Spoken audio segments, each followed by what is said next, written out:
ನಮಸ್ಕಾರ ಸ್ನೇಹಿತರೆ. ಜನವರಿ 1 ರಿಂದ ಜನವರಿ 5 ರವರೆಗಿನ ಪ್ರಚಲಿತ ಘಟನೆಗಳನ್ನ ನಾವು ಈ ವಿಡಿಯೋದಲ್ಲಿ ಡಿಸ್ಕಸ್ ಮಾಡೋಣ. ಅದಕ್ಕೂ ಮುಂಚೆ ಯಾರೆಲ್ಲ ನಮ್ಮ ಯೂಟ್ಯೂಬ್ ಚಾನಲ್ಗೆ ಸಬ್ಸ್ಕ್ರೈಬ್ ಮಾಡ್ಕೊಂಡಿಲ್ವೋ ದಯವಿಟ್ಟು ಸಬ್ಸ್ಕ್ರೈಬ್ ಮಾಡ್ಕೊಳ್ಳಿ. ನೋಡಿ, ಇನ್ ಮುಂದೆ ನಾನು ಪ್ರತಿ ಭಾನುವಾರದಂದು ವೀಕ್ಲಿ ಕರೆಂಟ್ ಅಫೇರ್ಸ್ ಅನ್ನ ಮಾಡ್ತೀನಿ. ಅಂದ್ರೆ ಈ ವಾರ ನಡೆದಿರತಕ್ಕಂತ ಎಲ್ಲಾ ಪ್ರಚಲಿತ ಘಟನೆಗಳನ್ನ ಪ್ರತಿ ಭಾನುವಾರದಂದು ತಪ್ಪದೇನೆ ವಿಡಿಯೋ ಮಾಡ್ತೀನಿ. ನಿಮ್ಮ ಸಹಕಾರ ಇರ್ಲಿ ಅಂತ ನಾನು ಕೇಳ್ಕೊಳ್ತಾ ನೇರವಾಗಿ ವಿಷಯಕ್ಕೆ ಹೋಗೋಣ. ನೋಡಿ, ಇದು ಒಂದು ಬಾರಿ ಮಾತ್ರ, ಅಂದ್ರೆ ಜನವರಿ 1 ಮತ್ತು 2ನೇ ತಾರೀಕಿನ ಎರಡು ಪ್ರಚಲಿತ ಘಟನೆಗಳನ್ನ ನಾನು ಕೈ ಬರಹದ ಮೂಲಕ ನೀಡಿದ್ದೀನಿ. ಜನವರಿ 3, 4 ಮತ್ತು 5ನೇ ತಾರೀಕಿನವೆಲ್ಲವೂ ಟೈಪ್ ಮಾಡೋದ್ರ ಮೂಲಕ PDF ಅನ್ನು ಮಾಡಿಟ್ಕೊಂಡಿದ್ದೀನಿ. ಈ ಎಲ್ಲ PDF ಗಳನ್ನ ನಾನು ನನ್ನ ಟೆಲಿಗ್ರಾಮ್ ಗ್ರೂಪ್ಗೆ ಶೇರ್ ಮಾಡಿದ್ದೀನಿ. ಇನ್ನು ಯಾರೆಲ್ಲ ನನ್ನ ಟೆಲಿಗ್ರಾಮ್ಗೆ ಜಾಯ್ನ್ ಆಗಿಲ್ವೋ ದಯವಿಟ್ಟು ಜಾಯ್ನ್ ಆಗಿ. ಈ ವಿಡಿಯೋದ ಡಿಸ್ಕ್ರಿಪ್ಷನ್ ಅಲ್ಲಿ ಟೆಲಿಗ್ರಾಮ್ ಲಿಂಕ್ ಇರುತ್ತೆ, ಜಾಯ್ನ್ ಆಗಿ. ಮತ್ತೆ ಫ್ರೀ ಆಗಿ ಎಲ್ಲ PDF ಗಳನ್ನ ತಾವು ಪಡ್ಕೊಳ್ಬಹುದಾಗಿರುತ್ತೆ. ಅಂದ್ರೆ ಜನವರಿ 1 ಮತ್ತು 2ನೇ ಬಿಟ್ಟು ಉಳಿದೆಲ್ಲವೂ ಕೂಡ ಟೈಪ್ ಮಾಡಿರ್ತೀನಿ. ಸೊ ಮುಂದೆ ಬರ್ತಕ್ಕಂಥ ಎಲ್ಲವೂ ಕೂಡ PDF ರೂಪದಲ್ಲಿ ಚೆನ್ನಾಗಿ ಟೈಪ್ ಮಾಡಿ ಒಳ್ಳೊಳ್ಳೆ ವಿಷಯಗಳನ್ನ ನೀಡ್ತೀನಿ ಅನ್ನುವಂಥ ಒಂದು ಭರವಸೆ ನನಗಿದೆ. ತಾವು ಸಪೋರ್ಟ್ ಮಾಡಿ ಅಂತ ಕೇಳ್ಕೊಳ್ತಾ ಈಗ ಮೊದಲನೇ ಪ್ರಶ್ನೆಗಳು ನೋಡಿ.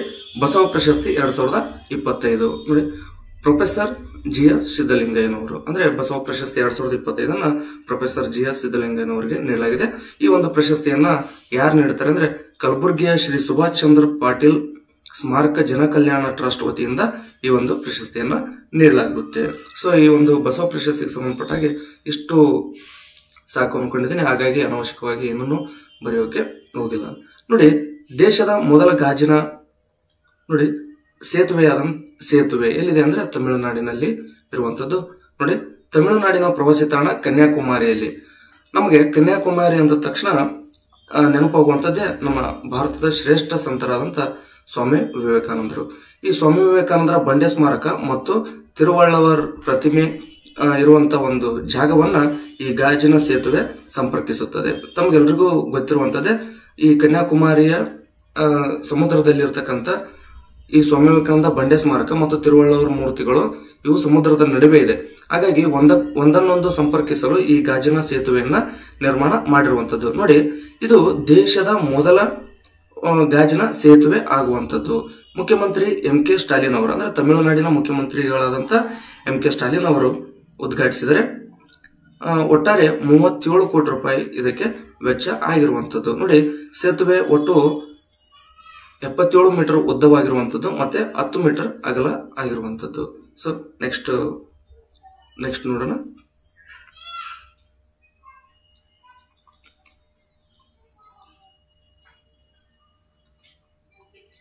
ನೋಡಿ, ವಿಶ್ವದ ಜನಸಂಖ್ಯೆ 809 ಕೋಟಿ, ಭಾರತ ಅಗ್ರಸ್ಥಾನ. ನೋಡಿ, US ಸೆನ್ಸಸ್ ಬ್ಯೂರೋ ಅಂದಾಜಿನ ಪ್ರಕಾರ 2024 ವರ್ಷದ ಕೊನೆಗೆ 809 ಕೋಟಿ ತಲುಪಿದೆ ಅಂತೇಳಿ ಅಂದಾಜನ್ನ ಮಾಡಲಾಗಿರುವಂತದ್ದು. 2024ರಲ್ಲಿ ಭಾರತವು 141 ಕೋಟಿ ಜನಸಂಖ್ಯೆಯೊಂದಿಗೆ ಅತ್ಯಂತ ಜನಸಂಖ್ಯೆ ಹೊಂದಿದ ದೇಶಗಳ ಪೈಕಿ ಮೊದಲ ಸ್ಥಾನದಲ್ಲಿರುವಂತದ್ದು. ನೋಡಿ, ಈ ವರದಿಯನ್ನ ಯಾರು ಬಿಡುಗಡೆ ಮಾಡಿದ್ದಾರೆ ಅಂದ್ರೆ ಅಮೆರಿಕದ ಸೆನ್ಸಸ್ ಬ್ಯೂರೋದ ಅಂದಾಜಿನ ಪ್ರಕಾರ 2024 809 ಕೋಟಿ ಜನ ಭೂಮಿ ಮೇಲೆ ಇರುವಂತದ್ದು. ಅದರಲ್ಲಿ 141 ಕೋಟಿ ಜನರು ಭಾರತದಲ್ಲಿದ್ದಾರೆ ಅಂತೇಳಿ ಈಗ ಅಮೆರಿಕದ ಸೆನ್ಸಸ್ ಬ್ಯೂರೋ ವರದಿಯನ್ನ ನೀಡಿರುವಂತದ್ದು. ನೋಡಿ, ಪೂಜಾರಿ ಗ್ರಂಥಿ ಸಮ್ಮಾನ್ ಯೋಜನೆ ದೆಹಲಿ. ನೋಡಿ, ಈ ದೆಹಲಿ ಒಳಗ ಏನ್ ಮಾಡಿದ್ದಾರೆ ಅಂದ್ರೆ ಅರ್ಚಕರಿಗೆ ಹಾಗೂ ಗ್ರಂಥಿಗಳಿಗೆ, ನೋಡಿ ಗ್ರಂಥಿಗಳಿಗೆ ಅಂದ್ರೆ ಈ ಗ್ರಂಥಿಗಳು ಯಾರು ಅಂದ್ರೆ ಗುರುದ್ವಾರದಲ್ಲಿ ಧಾರ್ಮಿಕ ಕೈಂಕರ್ಯವನ್ನ ನಡೆಸುವಂತವ್ರು. ಅಂದ್ರೆ ಗುರುದ್ವಾರದಲ್ಲಿ ಏನ್ ಸಿಖ್ ಧರ್ಮದ ಗುರುದ್ವಾರಗಳಿರ್ತೋ ಅಲ್ಲಿ ಈ ಒಂದು ಧಾರ್ಮಿಕ ಪೂಜಾ ಕಾರ್ಯವನ್ನು ನಡೆಸುವಂತವರಿಗೆ ಮಾಸಿಕವಾಗಿ 18,000 ರೂಪಾಯಿ ಗೌರವಧನವನ್ನ ನೀಡಲು ಈಗ ದೆಹಲಿ ಸರ್ಕಾರ ನಿರ್ಧರಿಸಿರುವಂತದ್ದು. ಸೆವಡಾಲಿಂಕ ನೋಡಿ, ಈ ಬೋಸ್ನಿಯಾದ ಸಾಂಪ್ರದಾಯಿಕ ಪ್ರೇಮ ಗೀತೆಗಳನ್ನು ಯುನೆಸ್ಕೋ ಸಾಂಸ್ಕೃತಿಕ ಪರಂಪರೆಯ ಪಟ್ಟಿಗೆ ಸೇರಿಸಲಾಗಿದೆ. ನೋಡಿ, ಈ ಬೋಸ್ನಿಯಾದ ಸಾಂಪ್ರದಾಯಿಕ ಪ್ರೇಮ ಗೀತೆಯಾದಂತ ಸೆವಡಾಲಿಂಕವನ್ನ ಈಗ ಯುನೆಸ್ಕೋದವರು ಏನ್ ಮಾಡಿದಾರೆ ಅಂದ್ರೆ ಸಾಂಸ್ಕೃತಿಕ ಪರಂಪರೆಯ ಪಟ್ಟಿಗೆ ಸೇರಿಸಿರುವಂತದ್ದು. ನೋಡಿ, ಸುಧಾರಣೆಗಳ ವರ್ಷ 2024. ಭಾರತೀಯ ಸೇನೆಯ 3 ವಿಭಾಗಗಳನ್ನು ಜೊತೆಗೂಡಿಸಿದಂತೆ ಕಾರ್ಯನಿರ್ವಹಿಸಲು ಸಂಯೋಜಿತ ಥಿಯೇಟರ್ ಕಮಾಂಡ್ಗಳ ಸ್ಥಾಪನೆ ರಕ್ಷಣಾ ಸಚಿವಾಲಯದ ಉದ್ದೇಶ ಆಗಿರುವಂತದ್ದು. ರಕ್ಷಣಾ ಸಚಿವಾಲಯವು 2025 ಸುಧಾರಣೆ ವರ್ಷ ಅಂತೇಳಿ ಘೋಷಿಸಿದೆ. 2024 ಆಗ್ಬೇಕು, 2025 ಆಗ್ಬೇಕಾಗಿತ್ತು.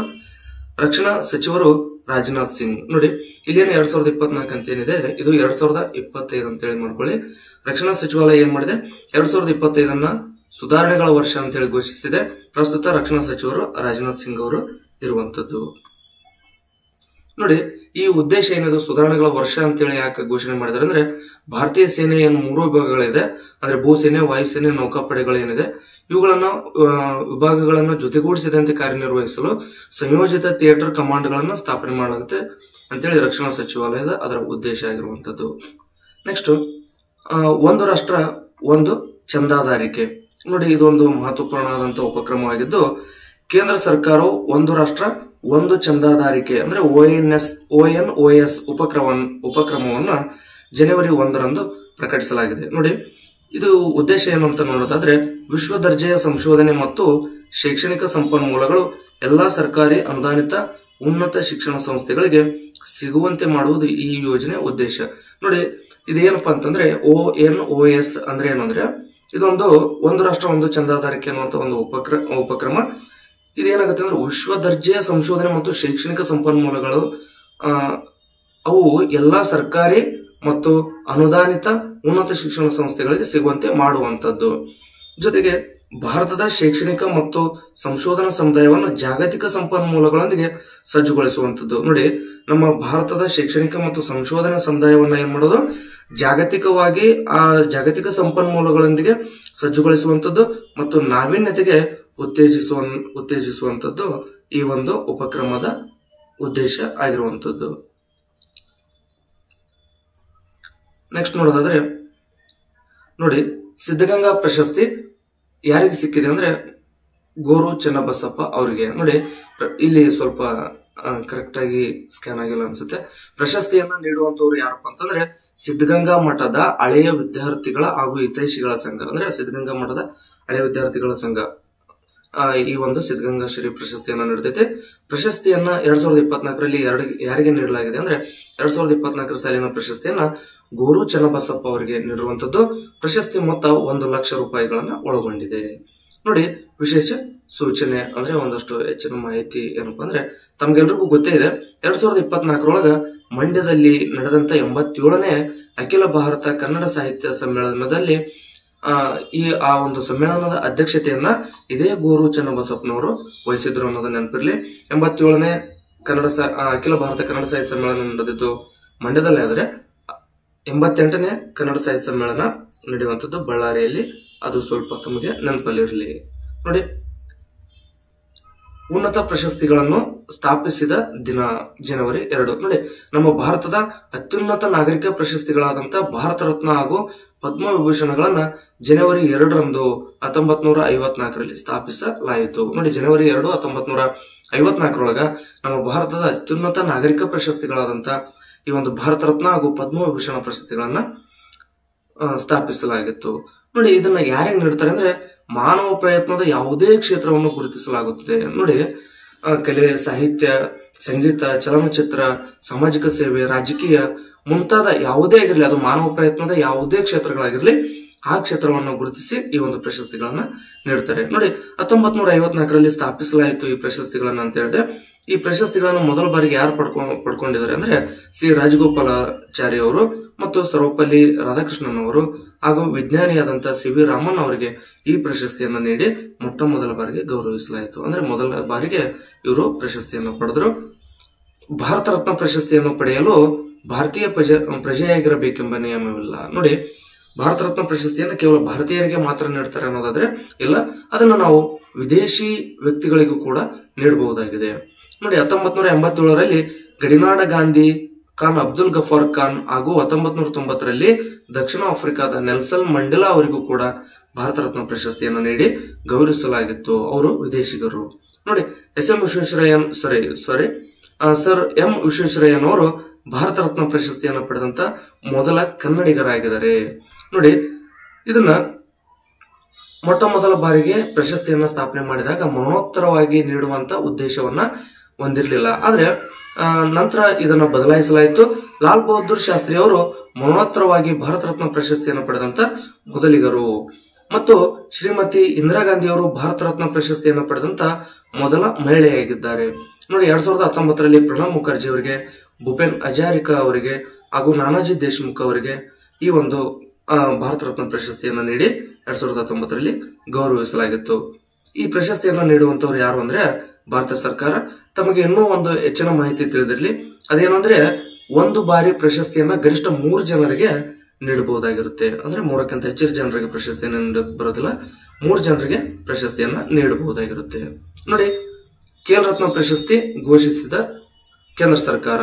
ಯಾರ್ಯಾರಿಗೆ ಈ ಪ್ರಶಸ್ತಿ ಸಿಕ್ಕಿದೆ ಅನ್ನೋದನ್ನ ನೋಡೋದಾದ್ರೆ ಮನು ಬಾಕರ್ ಅವರು, ನೋಡಿ ಮಹಿಳಾ ಶೂಟರ್ ಆಗಿರ್ತಕ್ಕಂಥ ಮನು ಬಾಕರ್ ಅವರಿಗೆ, ಮತ್ತ ಇತ್ತೀಚೆಗೆ ಚೆಸ್ ಚಾಂಪಿಯನ್ಶಿಪ್ ಆದಂತ 18 ವರ್ಷದ ಯುವಕ ಡಿ ಗುಕೇಶ್ ಅವರಿಗೆ, ಮತ್ತೆ ಹಾಕಿ ಆಟಗಾರರಾದಂತ ಹರ್ಮನ್ಪ್ರೀತ್ ಸಿಂಗ್ ಅವರಿಗೆ, ಪ್ಯಾರಾಲಿಂಪಿಯನ್ ಆದಂತ ಪ್ರವೀಣ್ ಕುಮಾರ್, ಒಟ್ಟಾರೆ 4 ಜನರಿಗೆ ಖೇಲ್ ರತ್ನ ಪ್ರಶಸ್ತಿಯನ್ನ ಘೋಷಣೆ ಮಾಡಿದ್ದಾರೆ.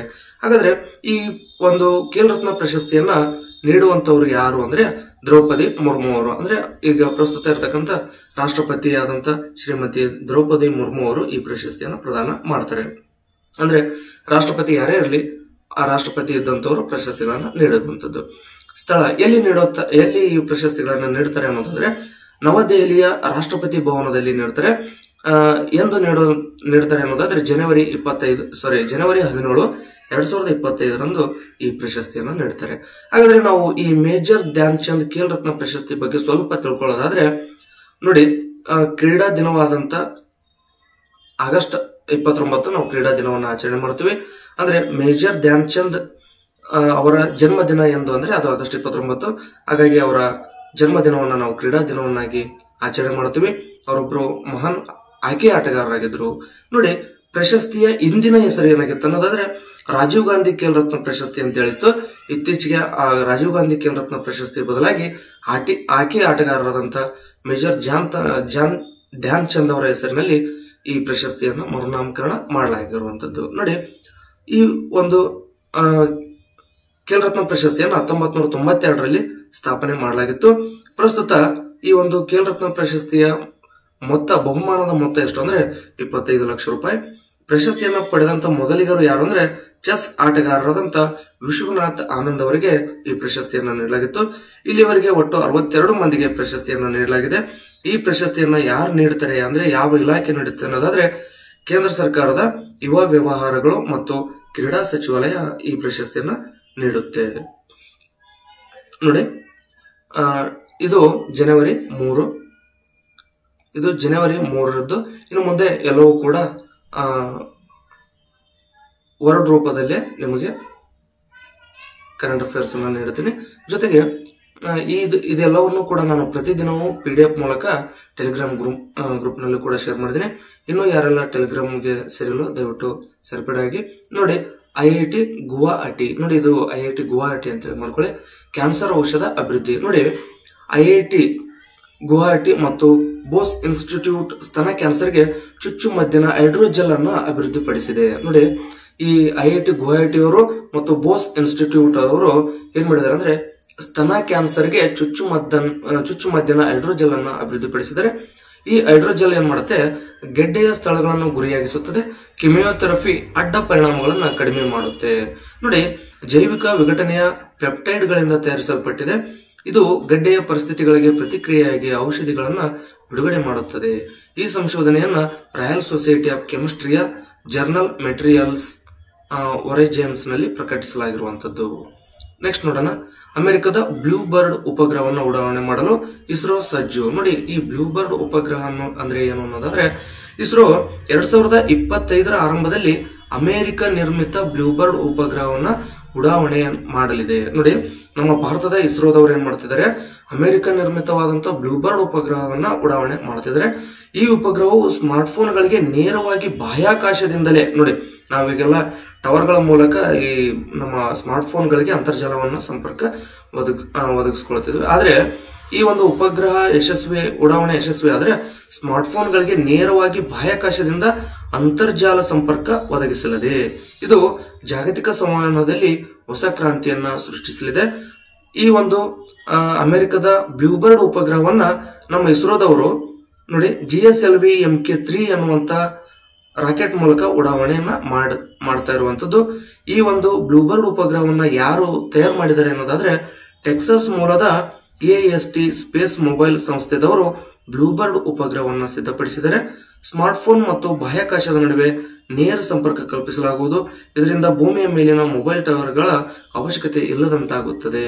ನೋಡಿ, ಒಟ್ಟಾರೆಯಾಗಿ ಬ್ಲೂಬರ್ಡ್ ಉಪಗ್ರಹವನ್ನ ಅಮೆರಿಕದ ಟೆಕ್ಸಾಸ್ ಮೂಲದ AST ಸ್ಪೇಸ್ ಮೊಬೈಲ್ ಸಂಸ್ಥೆದವರು ಸಿದ್ಧಪಡಿಸಿದರೆ ನಮ್ಮ ಇಸ್ರೋದವರು 2025ರ ಆರಂಭದಲ್ಲಿ ಇದನ್ನು ಉಡಾವಣೆ ಮಾಡಲಿದ್ದಾರೆ. ಇದು ಬಾಹ್ಯಾಕಾಶದಿಂದಲೇ ಮೊಬೈಲ್ಗಳಿಗೆ ಸ್ಮಾರ್ಟ್ಫೋನ್ಗಳಿಗೆ ಏನ್ ಮಾಡುತ್ತೆ, ಅಂತರ್ಜಾಲದ ಸಂಪರ್ಕವನ್ನ ಒದಗಿಸುವಂತದ್ದು. ನೋಡಿ, SM ಕೃಷ್ಣ ಸ್ಮಾರಕ ರಾಷ್ಟ್ರೀಯ ಪ್ರಶಸ್ತಿಗೆ ಸಂದೀಪ್ ನಾರಾಯಣ್ ಆಯ್ಕೆ. ಇದೇನು ಅಂತ ನೋಡೋದಾದ್ರೆ ಮಾಜಿ ಮುಖ್ಯಮಂತ್ರಿಗಳಾದಂತ SM ಕೃಷ್ಣ ಅವರ ಗೌರವಾರ್ಥವಾಗಿ ಸಂಗೀತ ಕ್ಷೇತ್ರದಲ್ಲಿ ಸಾಧನೆಗೈದವರನ್ನು ಪ್ರೋತ್ಸಾಹಿಸಲು ಕೃಷ್ಣ ಸ್ಮಾರಕ ರಾಷ್ಟ್ರೀಯ ಪ್ರಶಸ್ತಿಯನ್ನ ಸ್ಥಾಪಿಸಲಾಗಿದೆ. ಪ್ರಶಸ್ತಿಯ ಮೊತ್ತ ಎಷ್ಟಪ್ಪ ಅಂದ್ರೆ 1 ಲಕ್ಷ ರೂಪಾಯಿ. ಅಂದ್ರೆ ಈ ಒಂದು ಪ್ರಶಸ್ತಿಯನ್ನ ಈಗ ಪ್ರಸ್ತುತ ಪಡೆದಿರುವಂತವ್ರು ಯಾರಂದ್ರೆ ಸಂದೀಪ್ ನಾರಾಯಣ್ ಅವರು, ಮತ್ತು ಇವರೇ ಮೊದಲಿಗರಾಗ್ತಾರೆ. ಪ್ರಶಸ್ತಿಯನ್ನ ಯಾರು ನೀಡ್ತಾರೆ ಅನ್ನೋದಾದ್ರೆ ಶ್ರೀರಾಮ ಸೇವಾ ಮಂಡಳಿ ರಾಮನವಮಿ ಸೆಲೆಬ್ರೇಷನ್ ಟ್ರಸ್ಟ್ ಅವರು ಈ ಒಂದು ಪ್ರಶಸ್ತಿಯನ್ನ ನೀಡ್ತಾರೆ. ನೋಡಿ, ಜಾಗತಿಕವಾಗಿ ಸೈಬರ್ ದಾಳಿಗೆ ಹೆಚ್ಚು ಗುರಿಯಾದ ರಾಷ್ಟ್ರಗಳಲ್ಲಿ ಭಾರತಕ್ಕೆ 2ನೇ ಸ್ಥಾನ. ನೋಡಿ, ಜಗತ್ತಿನಲ್ಲಿ ಸೈಬರ್ ದಾಳಿ 2024ರೊಳಗ ಹೆಚ್ಚಾಗಿವೆ. ಅದರಲ್ಲಿ ಅತಿ ಹೆಚ್ಚು ಒಂದು ಗುರಿಯಾದಂತ ರಾಷ್ಟ್ರ ಯಾವುದಂದ್ರೆ 2ನೇ ಸ್ಥಾನದಲ್ಲಿ ಭಾರತ ಕಂಡು ಬರುತ್ತೆ. ತಾವಿಲ್ಲಿ ನೋಡಬಹುದು, 140 ದಾಳಿಗೆ ತುತ್ತಾಗಿರ್ತಕ್ಕಂಥ ಅಮೆರಿಕ ಜಗತ್ತಿನಲ್ಲಿ ಅತಿ ಹೆಚ್ಚು ಸೈಬರ್ ದಾಳಿಗೆ ಒಳಗಾಗಿರುವಂತಹ ರಾಷ್ಟ್ರಗಳಲ್ಲಿ ಮೊದಲ ಸ್ಥಾನದಲ್ಲಿದೆ. ಅಂದ್ರೆ ಒಂದನೇದು ಯಾವ ದೇಶ ಅಂದ್ರೆ ಅಮೆರಿಕ. ಈ ಸೈಬರ್ ದಾಳಿಗೆ ತುತ್ತಾದಂತ ಮೊದಲ ದೇಶ ಅಮೆರಿಕ. ಭಾರತದೊಳಗ 95 ಪ್ರಮುಖ ಕೇಂದ್ರಗಳ ಮೇಲೆ ದಾಳಿ ಆಗುವ ಮೂಲಕ ಭಾರತವು 2ನೇ ಸ್ಥಾನದಲ್ಲಿರುವಂತದ್ದು. ಹಾಗಾದ್ರೆ ಈ ವರದಿಯನ್ನ ಯಾರು ನೀಡಿದ್ದಾರೆ ಅನ್ನೋದಾದ್ರೆ ಸೈಬರ್ ಗುಪ್ತಚರ ಸಂಸ್ಥೆಯಾದ ಕ್ಲೌಡ್ ಸೆಕ್ ಅವರು ನೀಡಿರುವಂತದ್ದು. ನೋಡಿ, ಡಾರ್ಕ್ ವೆಬ್ ಮಾಹಿತಿ ಆಧರಿಸಿ ಕಂಪನಿ ಏನ್ ಮಾಡಿದೆ, ಥ್ರೆಟ್ಲ್ಯಾಂಡ್ ಸ್ಕೇಪ್ ವರದಿ 2024 ಎಂಬ ವರದಿಯನ್ನ ಬಿಡುಗಡೆ ಮಾಡಿತ್ತು.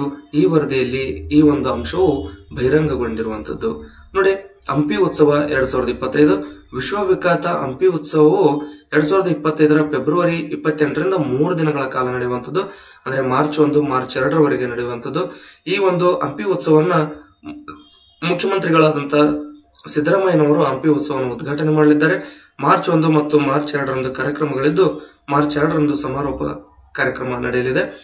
ಆ ಒಂದು ಜಿಲ್ಲಾ ಉಸ್ತುವಾರಿ ಸಚಿವರು ಯಾರಿದ್ದಾರೆ ಪ್ರಸ್ತುತ ಅನ್ನೋದಾದ್ರೆ ಜಮೀರ್ ಅಹಮದ್ ಖಾನ್ ರವರಿದ್ದಾರೆ.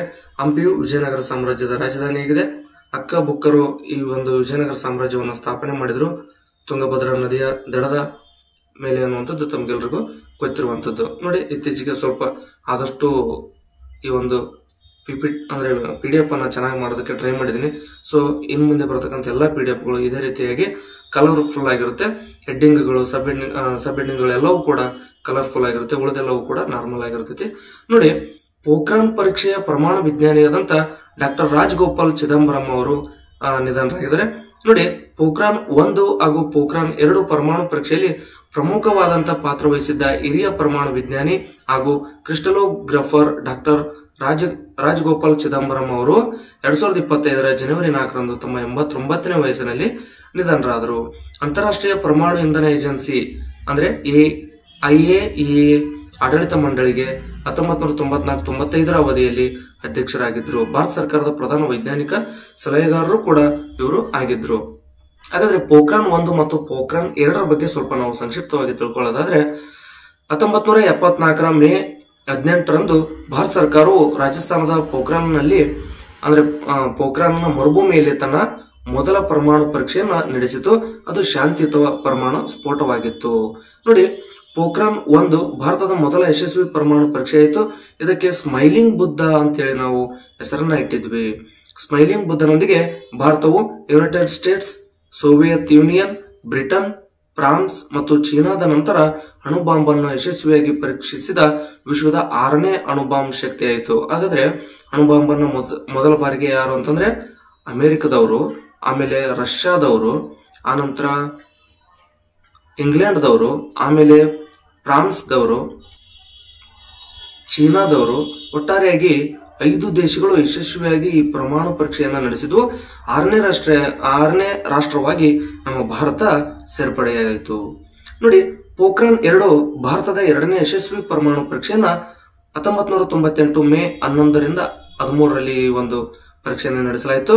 ಇದಕ್ಕೆ ಆಪರೇಷನ್ ಶಕ್ತಿ ಅಂತೇಳಿ ಹೆಸರಿಡಲಾಗಿತ್ತು. ನೋಡಿ, ಪೋಖ್ರಾನ್ 1ರ ಯಶಸ್ವಿ ಪರಮಾಣು ಪರೀಕ್ಷೆಗೆ ಸ್ಮೈಲಿಂಗ್ ಬುದ್ಧ ಅಂತೇಳಿ ಹೆಸರನ್ನು ನೀಡಲಾಗಿತ್ತು. 2ನೇ ಒಂದು ಪೋಖ್ರಾನ್ ಪರಮಾಣು ಪರೀಕ್ಷೆಗೆ ಆಪರೇಷನ್ ಶಕ್ತಿ ಅಂತೇಳಿ ಹೆಸರಿಡಲಾಗಿತ್ತು. ಅಂದಿನ ಪ್ರಧಾನಮಂತ್ರಿಗಳಾದಂತ ಅಟಲ್ ಬಿಹಾರಿ ವಾಜಪೇಯಿ ಅವರು ಭಾರತವನ್ನ ಪರಮಾಣು ರಾಷ್ಟ್ರ ಅಂತೇಳಿ ಅಧಿಕೃತವಾಗಿ ಘೋಷಿಸಿದರು. ಪೋಖ್ರಾನ್ 1 ಹಾಗೂ ಪೋಖ್ರಾನ್ 2ರ ಪರಮಾಣು ಪರೀಕ್ಷೆಯಲ್ಲಿ ಪ್ರಮುಖ ಪಾತ್ರ ವಹಿಸಿದ್ದಂತ ಹಿರಿಯ ಪರಮಾಣು ವಿಜ್ಞಾನಿಯಾದಂತ ಡಾಕ್ಟರ್ ರಾಜಗೋಪಾಲ್ ಚಿದಂಬರಂ ಅವರಿಗೆ 1975ರಲ್ಲಿ ಪದ್ಮಶ್ರೀ ಪ್ರಶಸ್ತಿಯನ್ನ, 1999ರಲ್ಲಿ ಪದ್ಮ ವಿಭೂಷಣ ಪ್ರಶಸ್ತಿಯನ್ನ ನೀಡಿ ಗೌರವಿಸಲಾಗಿತ್ತು. ನೋಡಿ, ವಿಶ್ವ ಬ್ರೈಲ್ ದಿನ 2025ರಲ್ಲಿ ನಾವು ವಿಶ್ವ ಬ್ರೈಲ್ ದಿನವನ್ನ ಪ್ರತಿ ವರ್ಷ ಜನವರಿ 4ರಂದು ಆಚರಿಸ್ತೀವಿ. ಯಾಕೆ ಅಂದ್ರೆ ಲೂಯಿಸ್ ಬ್ರೈಲ್ ಅವರು ಜನವರಿ 4ರಂದು 1809ರಂದು ಫ್ರಾನ್ಸ್ನಲ್ಲಿ ಅವರು ಜನಿಸ್ತಾರೆ. ಅವರು ಬ್ರೈಲ್ ಲಿಪಿಯನ್ನ ಕಂಡುಹಿಡಿದಿರ್ತಾರೆ. ಅಂದ್ರೆ ಬ್ರೈಲ್ ಲಿಪಿಯನ್ನು ಲೂಯಿಸ್ ಬ್ರೈಲ್ ಅವರು ಕಂಡುಹಿಡಿದರು. ಹಾಗಾಗಿ ಅವರ ಜನ್ಮ ದಿನವನ್ನ ನಾವು ವಿಶ್ವ ಬ್ರೈಲ್ ದಿನ ಅಂತೇಳಿ ಆಚರಣೆ ಮಾಡ್ತೀವಿ. ಅಂದ್ರೆ ಪ್ರತಿ ವರ್ಷ ಜನವರಿ 4ರಂದು ವಿಶ್ವ ಬ್ರೈಲ್ ದಿನ ಅಂತೇಳಿ ಆಚರಣೆ ಮಾಡ್ತೀವಿ. ನೋಡಿ, 2018ರಲ್ಲಿ ವಿಶ್ವಸಂಸ್ಥೆಯ ಜನರಲ್ ಅಸೆಂಬ್ಲಿ ಜನವರಿ 4ನ್ನು ವಿಶ್ವ ಬ್ರೈಲ್ ದಿನ ಅಂತೇಳಿ ಘೋಷಿಸುವ ಮೂಲಕ ಅಧಿಕೃತ ಆಚರಣೆಯನ್ನ ಆರಂಭಿಸಿತು. ಆದ್ರೆ ಮೊದಲ ಈ ಒಂದು ವಿಶ್ವ ಬ್ರೈಲ್ ದಿನವನ್ನ 2019ರಲ್ಲಿ ಆಚರಿಸಲಾಯಿತು. ನೋಡಿ, 2019ರಲ್ಲಿ ಮೊದಲ ಅಂತಂದ್ರೆ 2020, 21, 22, 23, 24, ಈಗ 2025ರಲ್ಲಿ 7ನೇ ವಿಶ್ವ ಬ್ರೈಲ್ ದಿನವನ್ನ ನಾವೀಗ ಆಚರಿಸಿದ್ದೀವಿ. ನೋಡಿ, ಬ್ರೈಲ್ ಲಿಪಿಯು ದೃಷ್ಟಿಹೀನತೆ ಹೊಂದಿರುವ ಜನರು ಬಳಸುವ ಸ್ಪರ್ಶ ಬರವಣಿಗೆ ವ್ಯವಸ್ಥೆಯಾಗಿದ್ದು, ವಿಶೇಷ ಚೇತನರು ಅಥವಾ ಕಡಿಮೆ ದೃಷ್ಟಿ ಹೊಂದಿರುವ ಜನರು ಸೇರಿದಂತೆ ಇದನ್ನು ಉಬ್ಬು ಕಾಗದದ ಮೇಲೆ ಅಥವಾ ಕಂಪ್ಯೂಟರ್ಗಳು ಮತ್ತು ಸ್ಮಾರ್ಟ್ಫೋನ್ ಸಾಧನಗಳಿಗೆ ಸಂಪರ್ಕಿಸುವ ರಿಫ್ರೆಶ್ ಮಾಡಬಹುದಾದ ಬ್ರೈಲ್ ಡಿಸ್ಪ್ಲೇಗಳನ್ನ ಬಳಸುವ ಮೂಲಕ ಓದಬಹುದು. ಅಂದ್ರೆ ಈ ಒಂದು ಬ್ರೈಲ್ ಲಿಪಿ ಯಾರಿಗೆ ಅಂದ್ರೆ ಅಂಧ ದೃಷ್ಟಿಯನ್ನ ಹೊಂದಿರತಕ್ಕಂಥ ಜನರಿಗಾಗಿ ಅವ್ರು ಏನ್ ಮಾಡ್ತಾರೆ, ಅದನ್ನ ಸ್ಪರ್ಶಿಸುವ ಮೂಲಕ ಅಕ್ಷರಗಳನ್ನ ಓದುವಂತ ಕೆಲಸವನ್ನ ಈ ಬ್ರೈಲ್ ಲಿಪಿ ಒದಗಿಸಿಕೊಡುತ್ತೆ. ಅಂದ್ರೆ ಬ್ರೈಲ್ ಲಿಪಿಯನ್ನ ಯಾವುದೇ ಭಾಷೆ, ಅದು ಸಪರೇಟ್ ಆದಂತ ಭಾಷೆ ಇಲ್ಲ, ಅದನ್ನ ಯಾವುದೇ ಭಾಷೆಯಲ್ಲಾದ್ರೂ ಮಾಡಬಹುದಾಗಿರುತ್ತೆ. ನೋಡಿ, ಲೋಕಪಾಲ್ ದಿನ ಜನವರಿ 16, ಇದೇ ಮೊದಲ ಬಾರಿಗೆ ಭಾರತದಲ್ಲಿ ಲೋಕಪಾಲ್ ದಿನವನ್ನ ಘೋಷಣೆ ಮಾಡಲಾಗಿದೆ. ಇದೇ ಮೊದಲ ಬಾರಿಗೆ ಜನವರಿ 16ರನ್ನ ಲೋಕಪಾಲ್ ದಿನವನ್ನಾಗಿ ಆಚರಿಸಲು ಕೇಂದ್ರ ಸರ್ಕಾರ ತೀರ್ಮಾನಿಸಿರುವಂತದ್ದು. ನೋಡಿ, ಈ ಒಂದು ಕಾರ್ಯಕ್ರಮ ದೆಹಲಿಯಲ್ಲಿ ನಡೆಯಲಿದೆ. ನೋಡಿ, ನಾವು ಲೋಕಪಾಲ್ ಬಗ್ಗೆ ಸ್ವಲ್ಪ ತಿಳ್ಕೊಳ್ಬೇಕಾಗುತ್ತೆ. ಯಾಕಂದ್ರೆ ಇದೊಂದು ಅತ್ಯುತ್ತಮವಾದಂತ ಒಂದು ಸಂಸ್ಥೆ ಇದೆ. ಸುಪ್ರೀಂ ಕೋರ್ಟ್ನ ಮುಖ್ಯ ನ್ಯಾಯಮೂರ್ತಿಗಳಾದಂತ ಸಂಜೀವ್ ಖನ್ನಾ ಅವರು ಈ ಒಂದು ಕಾರ್ಯಕ್ರಮದಲ್ಲಿ ಮುಖ್ಯ ಅತಿಥಿಗಳಾಗಿ ಭಾಗವಹಿಸಲಿದ್ದಾರೆ. ಅಟಾರ್ನಿ ಜನರಲ್ ಆದಂತ ಆರ್ ವೆಂಕಟರಮಣಿ, ನ್ಯಾಯಮೂರ್ತಿ ಎನ್ ಸಂತೋಷ್ ಹೆಗಡೆ ಅವರು ಹಾಗೂ ಪದ್ಮಭೂಷಣ ಪ್ರಶಸ್ತಿ ಪುರಸ್ಕೃತರಾದಂತ ಅಣ್ಣಾ ಹಜಾರೆ ಅವರನ್ನ ಈ ಒಂದು ಕಾರ್ಯಕ್ರಮದಲ್ಲಿ ಗೌರವಿಸಲಾಗುವುದು. ಒಟ್ಟಾರೆ 3 ಜನರನ್ನ ಈ ಒಂದು ಕಾರ್ಯಕ್ರಮದಲ್ಲಿ ಗೌರವಿಸಲಾಗುತ್ತದೆ. ಲೋಕಪಾಲ್ ಬಗ್ಗೆ ತಿಳ್ಕೊಳ್ಳೋದಾದ್ರೆ, ಲೋಕಪಾಲ್ ಮಾರ್ಚ್ 19, 2019ರಂದು ಸ್ಥಾಪನೆ ಆಯಿತು. ಇದರ ಒಂದು ಪ್ರಧಾನ ಕಚೇರಿ ನವದೆಹಲಿಯಲ್ಲಿದೆ. ಇದರ ಒಂದು ಧ್ಯೇಯವಾಕ್ಯ ಏನಪ್ಪಾ ಅಂದ್ರೆ ಮಾ ಗೃಧ ಕಸ್ಯ ಸಿದ್ಧನಂ, ಅಂದ್ರೆ ಯಾರ ಸಂಪತ್ತಿಗೂ ದುರಾಸೆ ಪಡಬೇಡ. ನೋಡಿ, ಪ್ರಸ್ತುತ ಲೋಕಪಾಲರು ಯಾರಿದ್ದಾರೆ ಅಂದ್ರೆ ಅಜಯ್ ಮಾಣಿಕ್ರಾವ್ ಕಾನ್ವಿಲ್ಕರ್, ಅಂದ್ರೆ AM ಕಾನ್ವಿಲ್ಕರ್ ಅವರು ಈಗ ಪ್ರಸ್ತುತ ಲೋಕಪಾಲರಾಗಿದ್ದಾರೆ. ಹಾಗಾದ್ರೆ ಮೊದಲ ಲೋಕಪಾಲರು ಯಾರು ಅಂದ್ರೆ PC ಘೋಷ್ ರವರು, ಅಂದ್ರೆ ಪಿನಾಕಿ ಚಂದ್ರ ಘೋಷ್ ರವರು ಮೊದಲ ಲೋಕಪಾಲರಾಗಿದ್ರು. 2ನೇ ಲೋಕಪಾಲರು ಮತ್ತು ಅವರು ಹೆಚ್ಚುವರಿಯಾಗಿ ನೇಮಕಗೊಂಡಿದ್ರು ಅವ್ರು ಯಾರಪ್ಪ ಅಂದ್ರೆ ಪ್ರದೀಪ್ ಕುಮಾರ್ ಮೊಹಂತಿ ಅವರು. ನೋಡಿ, ಈ ಲೋಕಪಾಲರನ್ನ ಯಾರು ನೇಮಕ ಮಾಡ್ತಾರೆ ಅಂದ್ರೆ ರಾಷ್ಟ್ರಪತಿಗಳು ನೇಮಕ ಮಾಡ್ತಾರೆ. ಇವರು ಅಂದ್ರೆ ಲೋಕಪಾಲರು ತಮ್ಮ ಹುದ್ದೆಗೆ ರಾಜೀನಾಮೆ ನೀಡಬೇಕು ಅನ್ನೋದಾದ್ರೆ ಅದು ರಾಷ್ಟ್ರಪತಿಯವರಿಗೆ ರಾಜೀನಾಮೆಯನ್ನ ನೀಡಬೇಕಾಗುತ್ತೆ. ನೋಡಿ, ಲೋಕಪಾಲರಾಗಲು ಕನಿಷ್ಠ 45 ವರ್ಷಗಳಿಗಿಂತ ಕಡಿಮೆ ಇರಬಾರ್ದು, ಅಂದ್ರೆ 45 ವರ್ಷಕ್ಕಿಂತ ಹೆಚ್ಚು ವಯಸ್ಸಾಗಿರ್ಬೇಕು. ನೋಡಿ, ಲೋಕಪಾಲ್ ಮತ್ತು ಲೋಕಾಯುಕ್ತ ಕಾಯ್ದೆಯ ಪ್ರಕಾರ 2013ರ ಪ್ರಕಾರ ನೋಡೋದಾದ್ರೆ ಒಂದು ಸಂಸ್ಥೆ ಅಂದ್ರೆ ಲೋಕಪಾಲ್ ಎನ್ನುವಂತ ಒಂದು ಸಂಸ್ಥೆಗೂ ಒಬ್ಬ ಅಧ್ಯಕ್ಷರನ್ನ ಹೊಂದಿರುತ್ತೆ ಮತ್ತು ಗರಿಷ್ಠ 8 ಇತರ ಸದಸ್ಯರನ್ನ ಒಳಗೊಂಡಿರುತ್ತೆ. ಅಂದ್ರೆ ಒಬ್ಬ ಸದಸ್ಯರು ಮತ್ತು 8 ಸದಸ್ಯರನ್ನ ಒಳಗೊಂಡಿರುತ್ತೆ. ಹೆಚ್ಚಿಗೆ ಇಲ್ಲಿ ಸದಸ್ಯರನ್ನ ಸೇರಿಸೋದಕ್ಕೆ ಬರೋದಿಲ್ಲ. ಅಂದ್ರೆ ಅಧ್ಯಕ್ಷರ ಸಹಿತ 9 ಜನರು ಲೋಕಪಾಲ್ನಲ್ಲಿ ಇರ್ತಾರೆ. ಆ 8 ಸದಸ್ಯರ ಪೈಕಿ 4 ಸದಸ್ಯರು ನ್ಯಾಯಾಂಗದ ಸದಸ್ಯರಾಗಿರುತ್ತಾರೆ. ನೋಡಿ, ಅಂದ್ರೆ ಏನು 8 ಜನ ಸದಸ್ಯರು ಇರ್ತಾರೋ ಅದರಲ್ಲಿ 4 ಜನರು ನ್ಯಾಯಾಂಗದ ಸದಸ್ಯರೇ ಆಗಿರಬೇಕು ಮತ್ತು ಅವರು ಸುಪ್ರೀಂ ಕೋರ್ಟಿನ ನ್ಯಾಯಾಧೀಶರು ಅಥವಾ ಹೈಕೋರ್ಟಿನ ಮುಖ್ಯ ನ್ಯಾಯಮೂರ್ತಿ ಆಗಿರ್ಬೇಕು. ನ್ಯಾಯಾಂಗದ ಸದಸ್ಯರು ಅಂದ್ರೆ ಈಗ ವಕೀಲರೆಲ್ಲ ಆಗಕ್ ಬರೋದಿಲ್ಲ. ಅವ್ರು ಯಾರಾಗಿರ್ಬೇಕಂದ್ರೆ ಸುಪ್ರೀಂ ಕೋರ್ಟಿನ ನ್ಯಾಯಾಧೀಶರಾಗಿರ್ಬೇಕು ಅಥವಾ ಹೈಕೋರ್ಟ್ಗೆ ಬಂದಾಗ ಹೈಕೋರ್ಟಿನ ಮುಖ್ಯ ನ್ಯಾಯಮೂರ್ತಿಗಳಾಗಿರ್ಬೇಕು. ಅಂದ್ರೆ ಹೈಕೋರ್ಟಿನ ಇತರೆ ನ್ಯಾಯಮೂರ್ತಿಗಳಾಗಲ್ಲ, ಹೈಕೋರ್ಟಿನ ಮುಖ್ಯ ನ್ಯಾಯಮೂರ್ತಿಗಳೇ ಆಗಿರ್ಬೇಕು. ಆದ್ರೆ ಸುಪ್ರೀಂ ಕೋರ್ಟಿನಲ್ಲಿ ಯಾವುದೇ ನ್ಯಾಯಾಧೀಶರಾದ್ರೂ ಕೂಡ ನಡೆಯುತ್ತೆ. ನೋಡಿ, ಉಳಿದ 4 ಜನ ಏನು ಅಂದ್ರೆ ಇಲ್ಲಿ 4 ಜನ ನ್ಯಾಯಾಂಗದವರಾದ್ರು ಸದಸ್ಯರಾದ್ರು, ಉಳಿದಂತ 4 ಜನ ಸದಸ್ಯರು ನ್ಯಾಯಾಂಗೇತರ ಸದಸ್ಯರಾಗಿರ್ತಾರೆ. ಅಂದ್ರೆ ಭ್ರಷ್ಟಾಚಾರ ವಿರೋಧಿ ನೀತಿ, ಸಾರ್ವಜನಿಕ ಆಡಳಿತ, ಜಾಗರೂಕತೆ, ವಿಮೆ ಮತ್ತು ಬ್ಯಾಂಕಿಂಗ್ ಸೇರಿದಂತೆ ಹಣಕಾಸಿಗೆ ಸಂಬಂಧಿಸಿದ ವಿಷಯಗಳಲ್ಲಿ 25 ವರ್ಷಗಳಿಗಿಂತ ಕಡಿಮೆ ಇಲ್ಲದ ವಿಶೇಷ ಜ್ಞಾನ ಮತ್ತು ಪರಿಣಿತಿಯನ್ನು ಹೊಂದಿರಬೇಕಾಗುತ್ತೆ. ನೋಡಿ, ಆ 4 ಜನ ಉಳಿದಂತ 4 ಜನ ನ್ಯಾಯಾಂಗೇತರ ಸದಸ್ಯರೇನಿದ್ದಾರೆ ಅವರು ಆಡಳಿತ, ಜಾಗರೂಕತೆ, ವಿಮೆ ಮತ್ತು ಬ್ಯಾಂಕಿಂಗು, ಭ್ರಷ್ಟಾಚಾರ ವಿರೋಧಿ ನೀತಿ ಹಿಂಗ ಅನೇಕ ಒಂದು ವ್ಯವಸ್ಥೆಯಲ್ಲಿ ಅವರು 25 ವರ್ಷಕ್ಕಿಂತ ಕಡಿಮೆ ಇಲ್ಲದಂತೆ ಅವರ ಕೆಲಸವನ್ನ ನಿರ್ವಹಿಸಿರಬೇಕಾಗಿರುತ್ತೆ. ಅಂತ ವ್ಯಕ್ತಿಗಳನ್ನು ಮಾತ್ರ ಇಲ್ಲಿ ಲೋಕಪಾಲ್ ಸಂಸ್ಥೆಗೆ ಸದಸ್ಯರನ್ನಾಗಿ ಆಯ್ಕೆ ಮಾಡಬಹುದು. ನೋಡಿ, ಕನಿಷ್ಠ 50% ಪ್ರತಿಶತದಷ್ಟು ಸದಸ್ಯರು ಪರಿಶಿಷ್ಟ ಜಾತಿ, ಪರಿಶಿಷ್ಟ ಪಂಗಡ, ಇತರೆ ಹಿಂದುಳಿದ ವರ್ಗಗಳು, ಅಲ್ಪಸಂಖ್ಯಾತರು ಮತ್ತು ಮಹಿಳೆಯರಾಗಿರ್ಬೇಕು. ನೋಡಿ, 50% ಜನರಲ್, ಇನ್ನು 50% ಏನಿದೆ, ಈ 50% ನಲ್ಲಿ ಪರಿಶಿಷ್ಟ ಜಾತಿಗಳು, ಪರಿಶಿಷ್ಟ ಪಂಗಡ, ಇತರ ಹಿಂದುಳಿದ ವರ್ಗಗಳು, ಅಲ್ಪಸಂಖ್ಯಾತರು ಮತ್ತು ಮಹಿಳೆಯರನ್ನ ಒಳಗೊಂಡಿರಬೇಕಾಗುತ್ತೆ. ಹಾಗಾದ್ರೆ ಈ ಒಂದು ಲೋಕಪಾಲರನ್ನ ಹೇಗೆ ಆಯ್ಕೆ ಮಾಡ್ತಾರೆ ಅನ್ನೋದಾದ್ರೆ, ಲೋಕಪಾಲರ ಆಯ್ಕೆಯನ್ನ ಮಾಡೋದಕ್ಕೆ ಒಂದು ಸಮಿತಿ ಇರುತ್ತೆ. ಆ ಸಮಿತಿಗೆ ಪ್ರಧಾನಮಂತ್ರಿಯವರು ಅಧ್ಯಕ್ಷರಾಗಿರುತ್ತಾರೆ. ಈ ಸಮಿತಿಯಲ್ಲಿ ಲೋಕಸಭಾ ಸ್ಪೀಕರು, ಲೋಕಸಭೆಯಲ್ಲಿನ ವಿರೋಧ ಪಕ್ಷದ ನಾಯಕರು, ಸುಪ್ರೀಂ ಕೋರ್ಟಿನ ಮುಖ್ಯ ನ್ಯಾಯಮೂರ್ತಿ ಅಥವಾ ಅವರು ನಾಮನಿರ್ದೇಶನ ಮಾಡಿದ ನ್ಯಾಯಮೂರ್ತಿ ಮತ್ತು ರಾಷ್ಟ್ರಪತಿಯಿಂದ ನೇಮಕಗೊಳ್ಳುವ ಕಾನೂನು ತಜ್ಞ ಸಮಿತಿಯ ಸದಸ್ಯರಾಗಿರುತ್ತಾರೆ. ಈ ಸಮಿತಿಯು ಲೋಕಪಾಲರನ್ನ ಆಯ್ಕೆ ಮಾಡುತ್ತೆ. ನೋಡಿ, ಪ್ರಧಾನಮಂತ್ರಿಗಳು ಅಧ್ಯಕ್ಷರಾಗಿರ್ತಾರೆ, ಸಮಿತಿಯ ಅಧ್ಯಕ್ಷರಾಗಿರ್ತಾರೆ. ಪ್ರಧಾನಮಂತ್ರಿಯವರ ಜೊತೆಗೆ ಲೋಕಸಭಾ ಸ್ಪೀಕರ್, ಲೋಕಸಭೆಯ ವಿರೋಧ ಪಕ್ಷದ ನಾಯಕ, ಸುಪ್ರೀಂ ಕೋರ್ಟಿನ ಮುಖ್ಯ ನ್ಯಾಯಮೂರ್ತಿಗಳು ಅಥವಾ ಸುಪ್ರೀಂ ಕೋರ್ಟಿನ ಮುಖ್ಯ ನ್ಯಾಯಮೂರ್ತಿ ಇಲ್ಲದೆ ಹೋದ್ರೆ ಅವರು ಸೂಚಿಸುವಂತ ಒಬ್ಬ ನ್ಯಾಯಮೂರ್ತಿಗಳಾಗಿರ್ಬೋದು ಮತ್ತು ರಾಷ್ಟ್ರಪತಿಯವರು ನೇಮಕ ಮಾಡುವಂತ ಒಬ್ಬ ಕಾನೂನು ತಜ್ಞರು ಈ ಸಮಿತಿ ಒಳಗೊಂಡಿರುತ್ತೆ. ಇವರು ಲೋಕಪಾಲರನ್ನ ಆಯ್ಕೆ ಮಾಡ್ತಾರೆ. ನಂತರ ಹೀಗೆ ಆಯ್ಕೆಯಾದಂತ ಲೋಕಪಾಲರನ್ನ ರಾಷ್ಟ್ರಪತಿಯು ನೇಮಕ ಮಾಡುತ್ತಾರೆ. ನೋಡಿ, ಚೀನಾದಲ್ಲಿ ಹೊಸ ವೈರಸ್ ಪತ್ತೆ, HMPV. ನೋಡಿ, ಏನ್ ಚೀನಾನೋ ಏನೋ ಮೊದಲು ಕೊರೋನಾ ವೈರಸ್ ಬಂದು ಅನೇಕ ಜನರ ಬದುಕನ್ನು ದುಸ್ತರಗೊಳಿಸಿತ್ತು. ಈಗ ಮತ್ತೊಂದು ಹೊಸ ವೈರಸ್ ಅಂತೆ. ಸೊ ಭಯ ಪಡೋದೇನು ಬೇಡ ಅಂತೇಳಿ ಕೇಂದ್ರ ಸರ್ಕಾರದವರು ಈಗಾಗಲೇ ಹೇಳಿದ್ದಾರೆ. Human metapneumovirus. ನೋಡಿ, HMPV ಈ ಒಂದು ವೈರಸ್ ಚೀನಾದಲ್ಲಿ ಹರಡುತ್ತಿದ್ದು ಆತಂಕವನ್ನು ಸೃಷ್ಟಿಸಿದೆ. ಇದು ನೋಡಿ, HMPV ಯ ರೋಗ ಲಕ್ಷಣಗಳು ಏನು ಅನ್ನೋದಾದ್ರೆ, ಇದು ಮಾಧ್ಯಮ ವರದಿಗಳ ಪ್ರಕಾರ ಈ ಒಂದು HMPV ಯ ರೋಗ ಲಕ್ಷಣಗಳು ಏನಂದ್ರೆ ಕೆಮ್ಮು, ಜ್ವರ, ಉಸಿರಾಟದ ತೊಂದರೆಯಂತ ಲಕ್ಷಣಗಳು ಕಾಣಿಸಿಕೊಳ್ಳುತ್ತವೆ. ತೀವ್ರವಾದ ಸಂದರ್ಭಗಳಲ್ಲಿ ಇದು ಬ್ರಾಂಕೈಟಿಸ್ ಅಥವಾ ನ್ಯೂಮೋನಿಯಾಕ್ಕೆ ಕಾರಣವಾಗಬಹುದು. ವೈರಸ್ ಹೆಚ್ಚಾಗಲು 3 ರಿಂದ 6 ದಿನಗಳನ್ನ ತೆಗೆದುಕೊಳ್ಳುತ್ತೆ. ರೋಗ ಲಕ್ಷಣಗಳು ತೀವ್ರತೆ ಆಧಾರದ ಮೇಲೆ ವಿಭಿನ್ನ ಅವಧಿಯವರೆಗೆ ಇರುತ್ತದೆ. ಹಾಗಾದ್ರೆ ಈ ಒಂದು ಹ್ಯೂಮನ್ ಮೆಟಾಪ್ನ್ಯೂಮೋ ವೈರಸ್ ಹೇಗೆ ಹರಡುತ್ತೆ ಅನ್ನೋದನ್ನ ನೋಡೋದಾದ್ರೆ, ಈ ಒಂದು HMPV ಇತರ ಉಸಿರಾಟದ ವೈರಸ್ಗಳಂತೆ ಅದು ಕೂಡ ಹರಡುತ್ತೆ. ಕೆಮ್ಮಿನ ಮೂಲಕ ಮತ್ತು ಸೀನುವಿಕೆಯ ಮೂಲಕ ಇತರರಿಗೆ ಹರಡುತ್ತೆ. ಕೈಕುಲುವುದು ಅಥವಾ ವ್ಯಕ್ತಿಯ ನಿಕಟ ಸಂಪರ್ಕ ಹೊಂದಿರುವುದು ಈ ಒಂದು HMPV ವೈರಸ್ ಹರಡುವುದಕ್ಕೆ ಕಾರಣ ಆಗುತ್ತೆ. ಕಲುಷಿತ ಮೇಲ್ಮೈಗಳನ್ನು ಸ್ಪರ್ಶಿಸುವುದು ಅಥವಾ ಮುಖವನ್ನು ಸ್ಪರ್ಶಿಸುವುದು, ಅಂದ್ರೆ ಮುಖ ಅಂದ್ರೆ ಬಾಯಿ, ಮೂಗು ಅಥವಾ ಕಣ್ಣುಗಳು, ಹೀಗೆ ಅವುಗಳನ್ನು ಸ್ಪರ್ಶಿಸಿದ್ರೆ ಈ ಒಂದು HMPV ರೋಗ ಬರುತ್ತೆ. ಅಂದ್ರೆ ಆರೋಗ್ಯವಾಗಿರುವಂತವರನ್ನು ಸ್ಪರ್ಶಿಸಿದ್ರೆ ಏನಾಗಲ್ಲ, ಯಾರು HMPV ರೋಗಕ್ಕೆ ತುತ್ತಾಗಿರ್ತಾರೋ ಅಂತವರನ್ನ ಸ್ಪರ್ಶಿಸುವುದರ ಮೂಲಕ ಈ ರೋಗ ಹರಡುತ್ತೆ.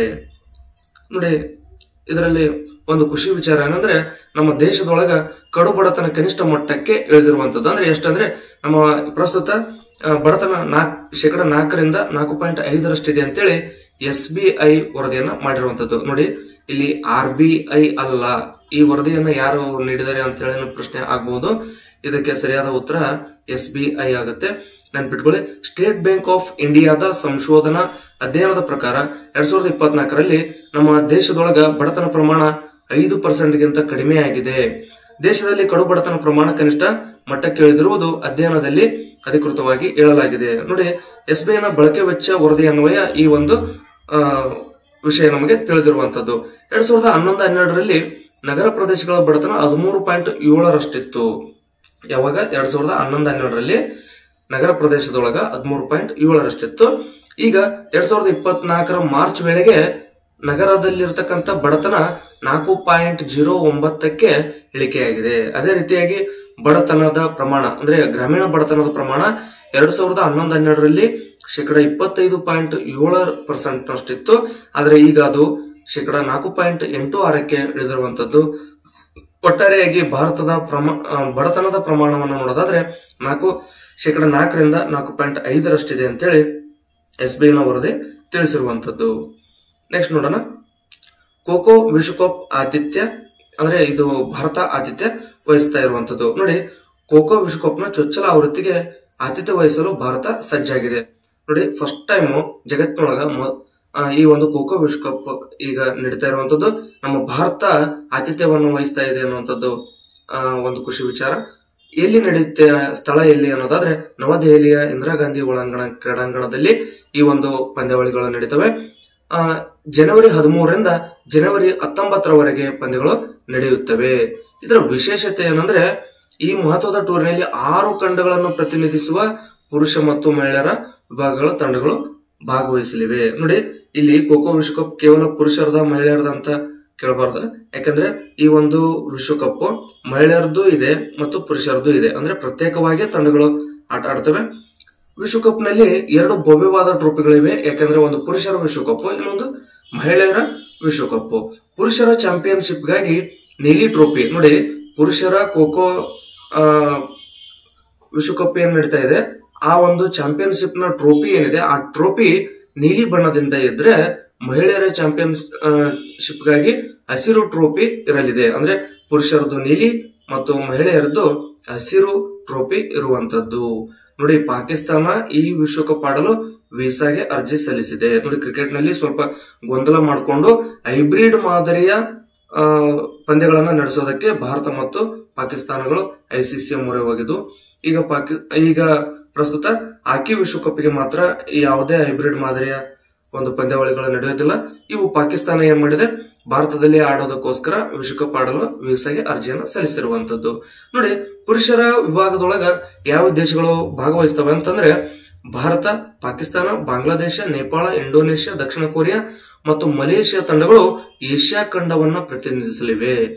ಆಫ್ರಿಕಾ ಖಂಡದಿಂದ ಗಾನಾ, ಕೆನ್ಯಾ ಮತ್ತು ದಕ್ಷಿಣ ಆಫ್ರಿಕಾ ಆಟ ಆಡ್ತವೆ. ಇಂಗ್ಲೆಂಡ್ ಮತ್ತು ನೆದರ್ಲ್ಯಾಂಡ್ ದೇಶಗಳು ಯುರೋಪ್ ಖಂಡದಿಂದ ಸ್ಪರ್ಧೆ ಮಾಡ್ತವೆ. ಕೆನಡಾ ಮತ್ತು ಯುನೈಟೆಡ್ ಸ್ಟೇಟ್ಸ್ ಉತ್ತರ ಅಮೆರಿಕಾ ಖಂಡವನ್ನ ಪ್ರತಿನಿಧಿಸ್ತವೆ. ಬ್ರೆಜಿಲ್ ಮತ್ತು ಆಸ್ಟ್ರೇಲಿಯಾ ಕ್ರಮವಾಗಿ ದಕ್ಷಿಣ ಅಮೆರಿಕ ಮತ್ತು ಓಷಿಯಾನಿಯಾದಿಂದ ಭಾಗವಹಿಸಲಿವೆ. ಅಂದ್ರೆ ಓಷಿಯಾನಿಯಾ ಅಂತಂದ್ರೆ ಏನಪ್ಪಾ ಅಂದ್ರೆ ಈ ಪೆಸಿಫಿಕ್ ಸಾಗರ ಏನಿದೆ ಅದರ ದ್ವೀಪಗಳ ಪ್ರದೇಶಕ್ಕೆ ಸಾಮಾನ್ಯವಾಗಿ ನಾವು ಈ ಒಂದು ಓಷಿಯಾನಿಯಾ ಅಂತ ಹೇಳಿ ಕರಿತೀವಿ. ಮಹಿಳಾ ವಿಭಾಗದಲ್ಲಿ ಯಾವ್ಯಾವ ದೇಶಗಳು ಭಾಗವಹಿಸ್ತವೆ ಅನ್ನೋದಾದ್ರೆ ಭಾರತ, ಪಾಕಿಸ್ತಾನ, ಭೂತಾನ, ಇರಾನ್, ನೇಪಾಳ, ಇಂಡೋನೇಷ್ಯಾ, ದಕ್ಷಿಣ ಕೊರಿಯಾ ಮತ್ತು ಶ್ರೀಲಂಕಾ ತಂಡಗಳು ಏಷ್ಯಾ ಖಂಡವನ್ನ ಪ್ರತಿನಿಧಿಸಲಿವೆ. ಕೀನ್ಯಾ, ದಕ್ಷಿಣ ಆಫ್ರಿಕಾ ಮತ್ತು ಉಗಾಂಡ ತಂಡಗಳು ಆಫ್ರಿಕಾ ಖಂಡವನ್ನ ಪ್ರತಿನಿಧಿಸಲಿವೆ. ಪೋಲೆಂಡ್, ಇಂಗ್ಲೆಂಡ್, ಜರ್ಮನಿ ಯುರೋಪ್ ಖಂಡದಿಂದ ಆಟ ಆಡ್ತವೆ. ಫೆರೋ ಮತ್ತು ನ್ಯೂಜಿಲೆಂಡ್ಗಳು ಕ್ರಮವಾಗಿ ದಕ್ಷಿಣ ಅಮೆರಿಕ ಮತ್ತು ಓಷಿಯಾನಿಯಾದಿಂದ ಈಗ ಇವು ಸ್ಪರ್ಧಿಸುತ್ತಿರುವಂತದ್ದು.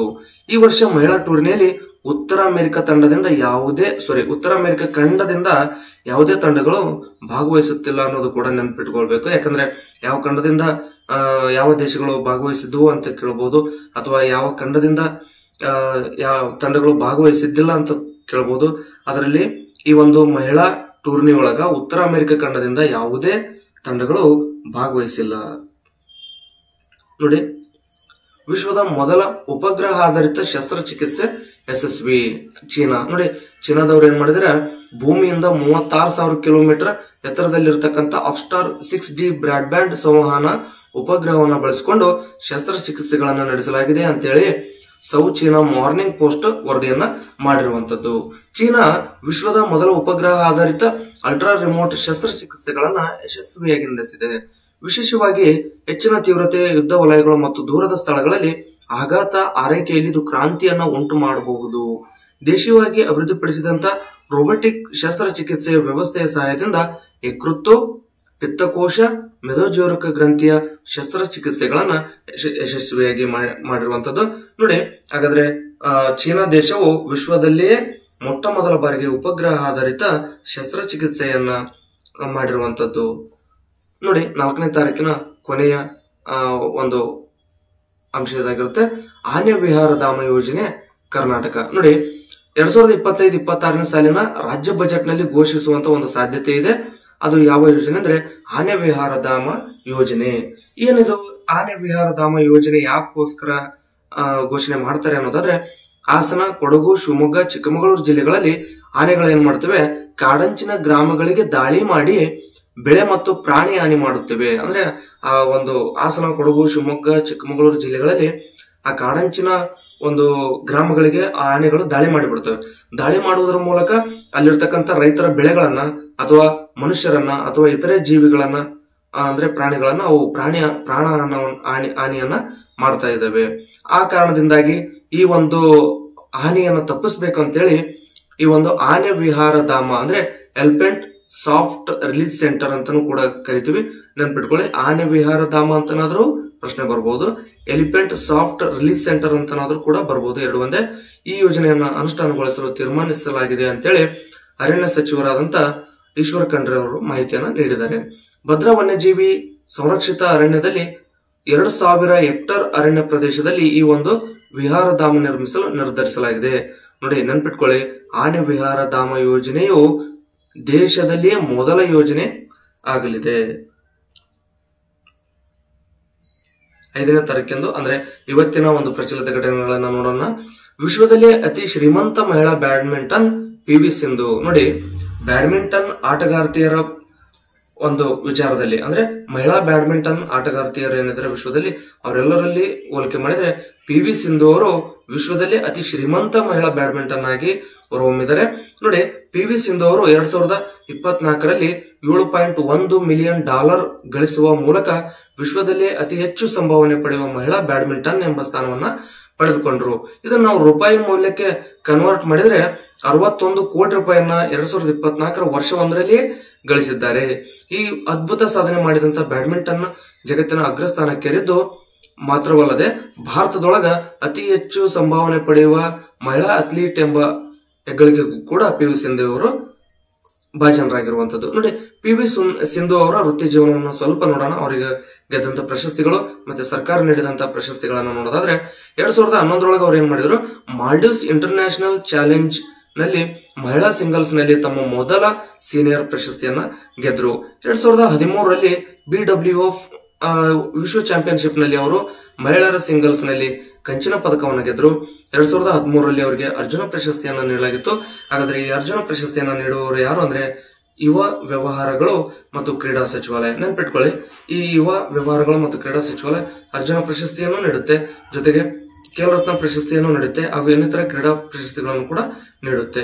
2014ರಲ್ಲಿ ತಮ್ಮ ಮೊದಲ ಕಾಮನ್ವೆಲ್ತ್ ಗೇಮ್ಸ್ ನಲ್ಲಿ ಮಹಿಳೆಯರ ಸಿಂಗಲ್ಸ್ ನಲ್ಲಿ ಕಂಚಿನ ಪದಕವನ್ನು ಗೆದ್ರು. ನೆಕ್ಸ್ಟ್ ಮತ್ತೆ 2014ರೊಳಗ BWF ವಿಶ್ವ ಚಾಂಪಿಯನ್ಶಿಪ್ ನಲ್ಲಿ ಮಹಿಳಾ ಸಿಂಗಲ್ಸ್ ನಲ್ಲಿ ಕಂಚಿನ ಪದಕವನ್ನು ಗೆದ್ರು. ನೋಡಿ, 2013ರಲ್ಲಿ BWF ಒಳಗ ವಿಶ್ವ ಚಾಂಪಿಯನ್ಶಿಪ್ ನಲ್ಲಿ ಕಂಚಿನ ಪದಕ ಗೆದ್ದಿದ್ರು. ಮತ್ತೆ 2014ರ BWF ವಿಶ್ವ ಚಾಂಪಿಯನ್ಶಿಪ್ ನಲ್ಲಿ ಕಂಚಿನ ಪದಕವನ್ನು ಗೆದ್ರು. ಅಂದ್ರೆ ಸತತವಾಗಿ 2013ರಲ್ಲೂ ಕಂಚಿನ ಪದಕ, 2014ರಲ್ಲೂ ಈ ಒಂದು BWF ವಿಶ್ವ ಚಾಂಪಿಯನ್ಶಿಪ್ ನಲ್ಲಿ ಕಂಚಿನ ಪದಕವನ್ನ ಗೆದ್ರು. ನೋಡಿ, ವಾರ್ಷಿಕ ಈ ಇವೆಂಟ್ ನಲ್ಲಿ ಬ್ಯಾಕ್ ಟು ಬ್ಯಾಕ್ ಪದಕಗಳನ್ನ ಗೆದ್ದಂತ ಮೊದಲ ಭಾರತೀಯ ಆಟಗಾರ್ತಿಯಾಗಿದ್ದಾರೆ.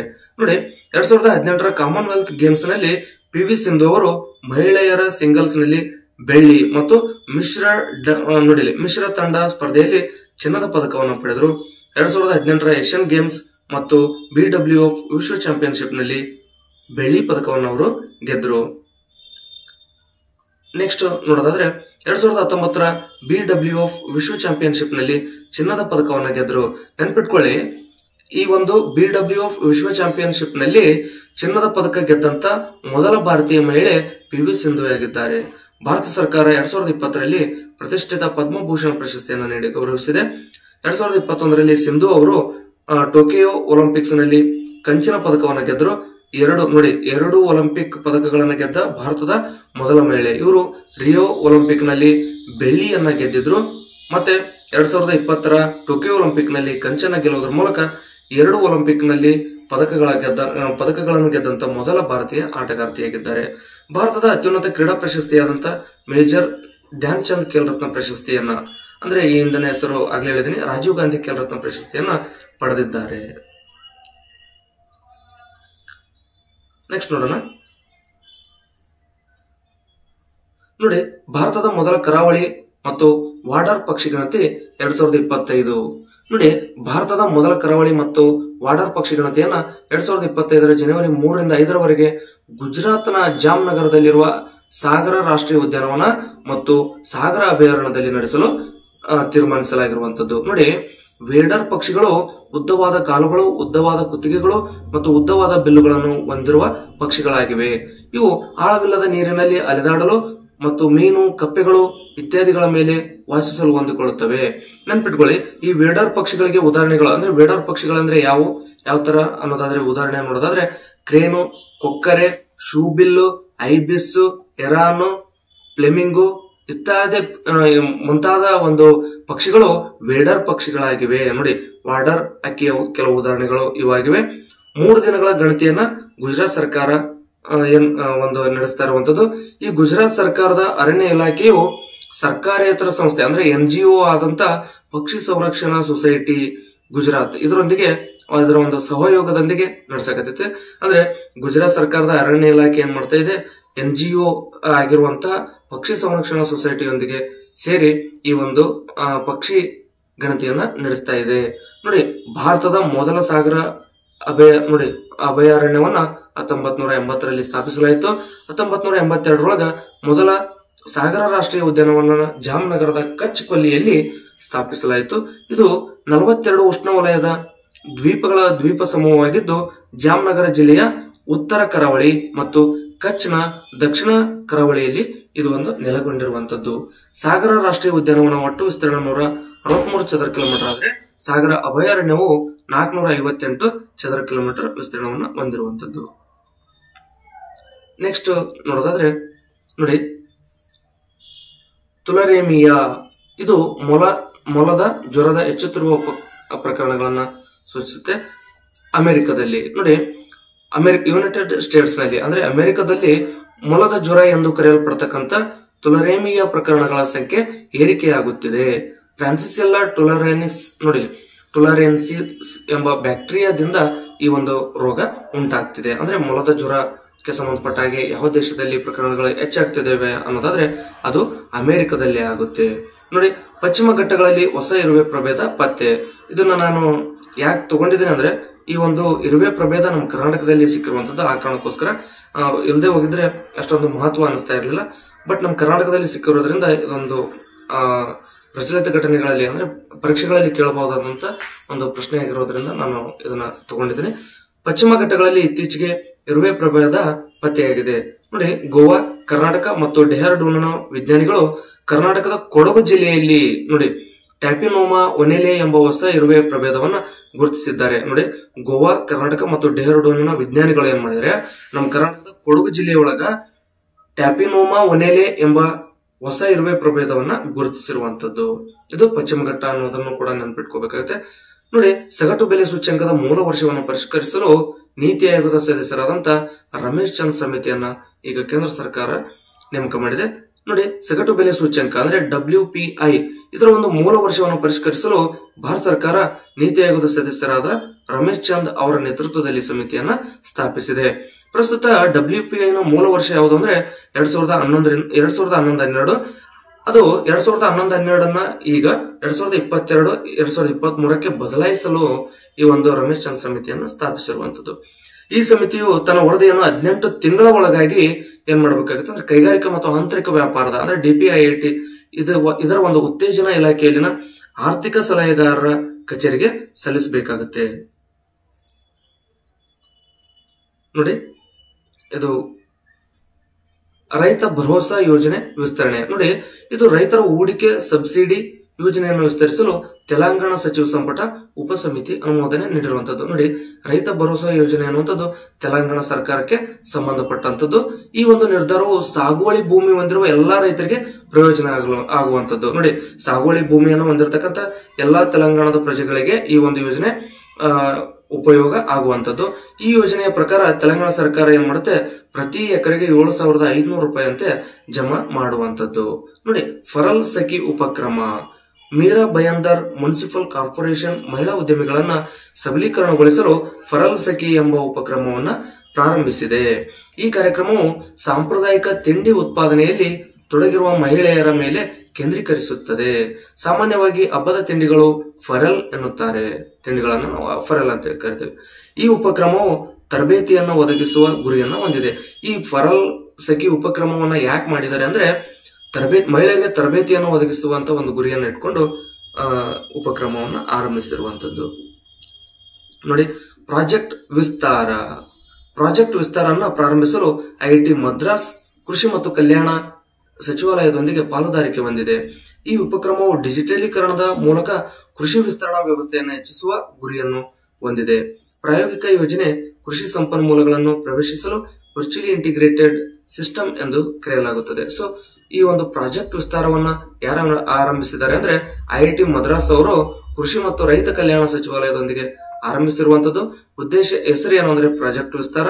ಉದ್ದೇಶ ಏನಂದ್ರೆ ಡಿಜಿಟಲೀಕರಣದ ಮೂಲಕ ಕೃಷಿ ವಿಸ್ತರಣಾ ವ್ಯವಸ್ಥೆಯನ್ನು ಹೆಚ್ಚಿಸುವ ಗುರಿ. ಅಂದ್ರೆ ಡಿಜಿಟಲೀಕರಣದ ಮೂಲಕ ಕೃಷಿ ವಿಸ್ತರಣೆಯನ್ನ ಹೆಚ್ಚಿಸುವಂತದ್ದು. ನೋಡಿ, ಹೊಸ ಇ ಹರಾಜು ಪೋರ್ಟಲ್ ಬ್ಯಾಂಕ್ ನೆಟ್ ಅನ್ನ ಕೇಂದ್ರ ಸರ್ಕಾರ ಈಗ ಪ್ರಾರಂಭಿಸಿದೆ.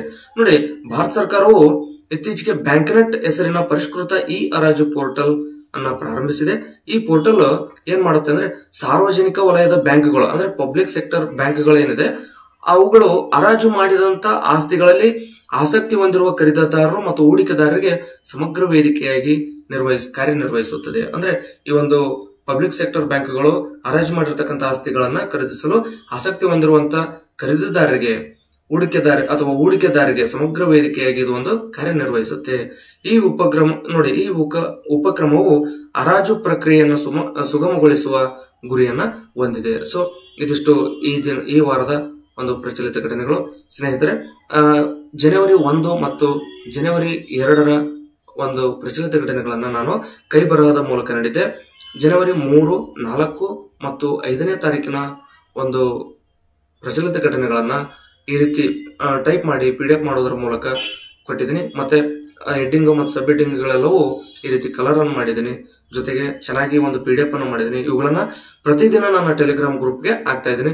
ತಮ್ಗೆಲ್ರಿಗೂ ಈ ಒಂದು ಪ್ರಚಲಿತ ಘಟನೆಗಳ ವಿಡಿಯೋ ಅನುಕೂಲ ಆಗುತ್ತೆ ಅನ್ನೋದು ನನ್ನ ಉದ್ದೇಶ ಮತ್ತು ಆಗುತ್ತೆ ಅನ್ನುವಂಥದ್ದು ಕೂಡ ನನ್ನ ನಂಬಿಕೆ. ಸೊ ತಾವೆಲ್ಲರೂ ಸಪೋರ್ಟ್ ಮಾಡಿ. ಒಂದಷ್ಟು ಅಸ್ತವ್ಯಸ್ತ ಆಗಿರ್ಬೋದು ಈಗ ನಾನು ಆರಂಭಿಸಿರುವಂತದ್ದು. ಅಂದ್ರೆ ಇದು ನನ್ನ 2ನೇಯ ಪ್ರಚಲಿತ ಘಟನೆಗೆ ಸಂಬಂಧಪಟ್ಟಂತ ವಿಡಿಯೋ ಆಗಿದೆ. ಆ ಕಾರಣದಿಂದಾಗಿ ಸ್ವಲ್ಪ ಟೈಮ್ ಹಿಡಿಯುತ್ತೆ ಈ ಒಂದು ನಾನು ಆನ್ಲೈನ್ ಕ್ಲಾಸ್ಗೆ ಹೊಂದ್ಕೊಳ್ಳೋದಕ್ಕೆ. ದಯವಿಟ್ಟು ಸಪೋರ್ಟ್ ಮಾಡಿ ಅಂತ ಹೇಳ್ತಾ ಸಬ್ಸ್ಕ್ರೈಬ್ ಮಾಡ್ಕೊಳ್ಳಿ, ನಿಮ್ಮ ಸ್ನೇಹಿತರಿಗೆ ತಿಳಿಸಿ, ಜೊತೆಗೆ ಟೆಲಿಗ್ರಾಮ್ ಗ್ರೂಪ್ಗೆ ಸೇರಲು ಮರೆಯಬೇಡಿ ಅಂತ ಹೇಳ್ತಾ ಈ ಒಂದು ವಿಡಿಯೋನ ಇಲ್ಲಿ ಮುಗಿಸ್ತಾ ಇದ್ದೀನಿ. ಧನ್ಯವಾದಗಳು.